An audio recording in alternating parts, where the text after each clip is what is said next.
I'm sitting at my desk looking at PayPal on my phone and I see the $2.50 that's just come through to my account. I finally did it. I'm 16 years old and I just got my first paid commission. It was for a Fortnite montage. This guy just randomly found me and hit me up on Discord, and we decided on $5 and we decided that we were gonna do pay half first, pay half after. So I downloaded all the clips to my PC and I'm started and I can't wait. Genuinely, this is the most excited I've ever been to edit. I put the music in, I'm syncing all the clips, making sure that it's so perfect. I was shit at the time, but even then, I still put a lot of effort into it. Now, a week later, I've finished the video, I'm rendering it out, and I give it to him in a Google Drive. Now, I'm all tensed up, and literally the second that I send it to him, he goes online, and I see that he's typing. He says, "Thank you." I lean back in my chair, and I'm wondering, like, yep, I finally made it. I've made my first few dollars online. Can't wait to get my second half of the payment, and I did it. This is me getting paid for my editing. I tell him that's amazing, I'm glad you like it, and I ask him for the second half of the payment, and then he sends me a message. He says that he doesn't think he wants the video anymore. I'm like, bro, what do you mean? Like, I've just finished the video and now I'm asking for you to pay me the money that you promised me, and I don't care if you don't want to post the video. You paid for it. Like, you told me you're gonna pay for it. It's been 3 years since that commission and I still haven't been paid. I was scammed by my first ever client, and of course I was pissed at the time, but now I look at it with more gratitude. I'm actually grateful it happened. Let me explain to you why. Since then, I've grown a lot as a video editor. I'm working with these large channels, 20, 30 millions, the guys that are the biggest in the YouTube space, and these guys pay a lot. And if that same thing were to happen today, it wouldn't be me losing $2.50, it would be more like $700, $800. Just think about that. If I got scammed for half of the video, so the guy paid up front half and then I was waiting for the second half, if that happened today, I'm charging more like $1,000, $2,000 per video. I would have lost almost $1,000. I haven't been scammed since that day, and the whole reason is because I learned from that first time I got scammed. So I'm grateful it happened. So I'm going to share with you exactly how to make sure you get paid for the work you do, because you can imagine how horrible it must feel for you to put in all this time, all this energy into a project. You're working days on end, you're staying up late at night to get this guy's videos done, and you're genuinely trying on it, and he just doesn't feel like paying you. He ghosts you. There's a lot of things in this life that you can get back. If you lose a watch, you can buy it back. If you lose like a shirt, you can buy it back. If you lose your time, that is the one resource that you cannot get back.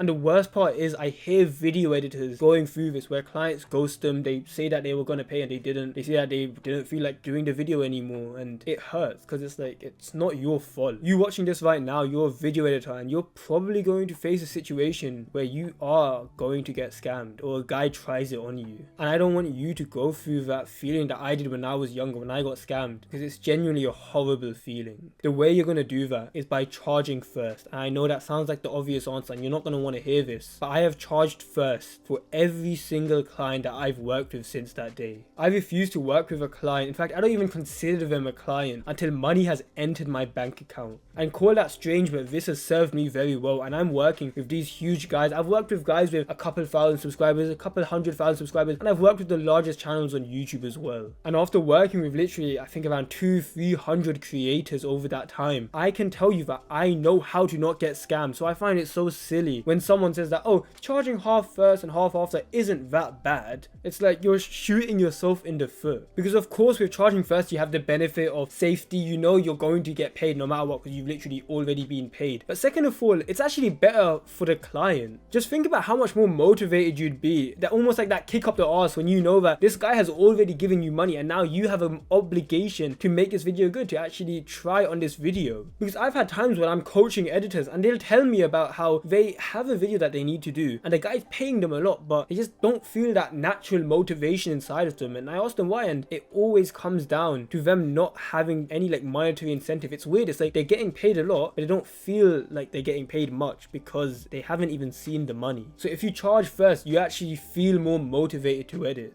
And even past the safety and your motivation, the biggest reason, you can take this from someone who's worked with large creators, you seem so much more professional. And this might sound strange. You might be thinking that, wait, but isn't me charging later or me charging half first, half after, me showing that I care for the client? What I'm saying is that you are actually seen as more professional. Your client will give you more respect if you say that you charge up front. Like I had this time where once I was on a date, right? So this is about a year ago. I'm with this girl and I took her out to a nice restaurant. It's not like crazy fancy, but I like treating my woman nice. We've just finished off like this whole plate of wings. We fucking devoured that shit. And now I'm calling over the waiter. He's next to our table. He asked if everything's fine, and I say, yeah, it was good. Like, I appreciate the food, and could we get the desserts menu, please? Now, suddenly my girl, so I'm not with her anymore, my girl at the time, she looks at me and she seems concerned. She's like, worried. She's like, Sayeef, like, you can't. And I'm confused. I'm like, what do you mean I can't? Like, I always get dessert. We've done this many times in the past. And she's like, you know, I've got to go home by 10. I check my watch. It's 9 p.m. right now. We've got an hour to get her back, and I'm thinking it's fine. She's still saying she can't, and it's not even because she didn't want to. She genuinely, like, her mom would not allow her to come late. Now, while we're having this back and forth, the guy's still waiting for us to decide whether we're getting dessert or not. And I look at her and she says, okay, fine. Like, I trust you. So we order the dessert, we get the waffles, and exactly an hour later, we're in a taxi outside her house, dropping her off. It's at this point we're both laughing about the situation. We're saying that if we decided to listen to her and we left at that moment, so we paid and we left, we would have been outside just chilling with each other in the cold and just standing there, or drop her off home an hour early. Like, she's telling me that she's glad that I didn't listen to her. And the reason that I had so much conviction, the reason that I was so sure that we should order dessert, that I knew that we were able to get everything done in time, my autistic ass, I had planned all of this from beforehand. I'm a bit of a nerd. I have like a Google calendar where minute by minute my day is tracked. So considering how long we have for food, how long we have to travel back, and like have like our own time together, like I planned all of this from beforehand. So it's like, if I went against my plan, we would have been standing outside in the cold for about an hour. This whole idea of sticking to what you believe in, it's called holding frame. It's you knowing that, okay, I have this certain thing that I believe in, and if I think it's right, then we're gonna go ahead. And if you bring in an idea and I think that, yeah, you have a better understanding of this than me, and I apply it to my own knowledge, I'm like, okay, that would be a better decision, then yeah, I would go towards that. But it would be me consciously choosing to take on your idea. It's not like you just said it, so I had to choose it. So for most editors, when they say that, oh, I'm charging first, is that fine to the client? And the client says no, what do most editors do? Can we do half first, half after? Okay, I understand. I guess you can pay after. It's like, where's your frame gone? Like, you've basically bent over backwards for this client. When you're saying that you charge first, it's important that you hold frame. When I tell a client that I do payment first and they say no, I just tell them that it's my policy. This is just something that I do with all my clients. I'm not going to be able to work without payment being sent through. And of course, you don't need to go about this in like an aggressive way. Don't start swearing at the client, like saying like, fuck you for trying to pay me later. It's like, it's not you being aggressive, but it's just being firm. When you can stand your ground and just say like, okay, yeah, that's just how I do it with all my clients. I want to make sure that I can prioritize you. That's why I charge first, and I won't be able to do payment later. And you listening to this right now might be thinking, but what if they don't want to work with me? You've got to be okay with that. There's this amazing quote that I love. I think it's by someone like Donald Trump or something, but that might be the wrong guy. But the quote is, the person who has the most power in a negotiation is the person who's more willing to walk away. So when you say that you're charging first and the guy says no, and you're trying to like say,